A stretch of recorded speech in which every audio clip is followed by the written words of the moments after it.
ayrılık ölüm olmazdı gerek. Bana derdi ağır, buna dözmürleş. Dağ boyda oğlanım, niye yıktın felek? Dağ boyda ramalı, bir ayrılık ölüm olmazdı gerek. Bana derdi ağır, buna dözmürleş.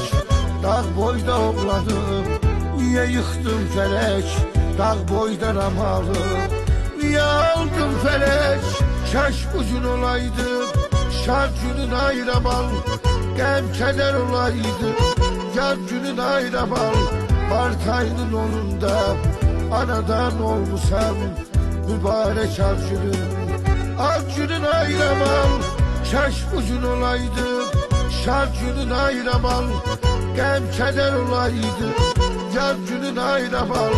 Partayının onunda anadan olmuşam, mübarek avcının ayramal.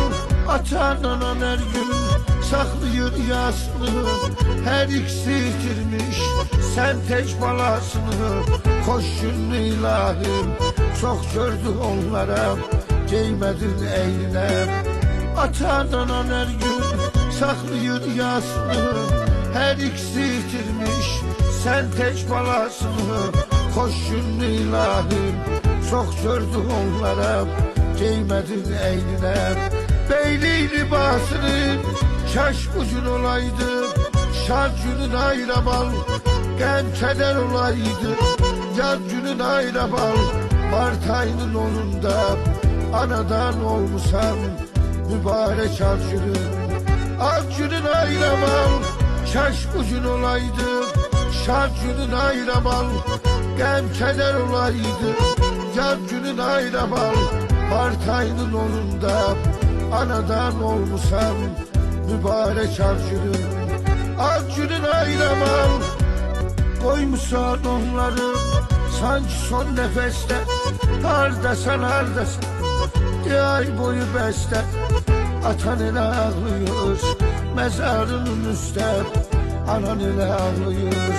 Koymuşsan onları sanki son nefeste, hardasan hardasan bir ay boyu beste. Atan ile ağlıyor mezarının üstte, anan ile ağlıyor. Mezarının üstte kaş ucun olaydı, şar günün ayramal. Gem keder olaydı, yar günün ayramal. Partayının onunda anadan olmuşam, mübarek avcının ayramal. Kaş ucun olaydı, şar günün ayramal.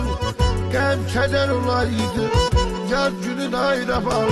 Partayının onunda anadan olmuşam, mübarek avcının ayramal.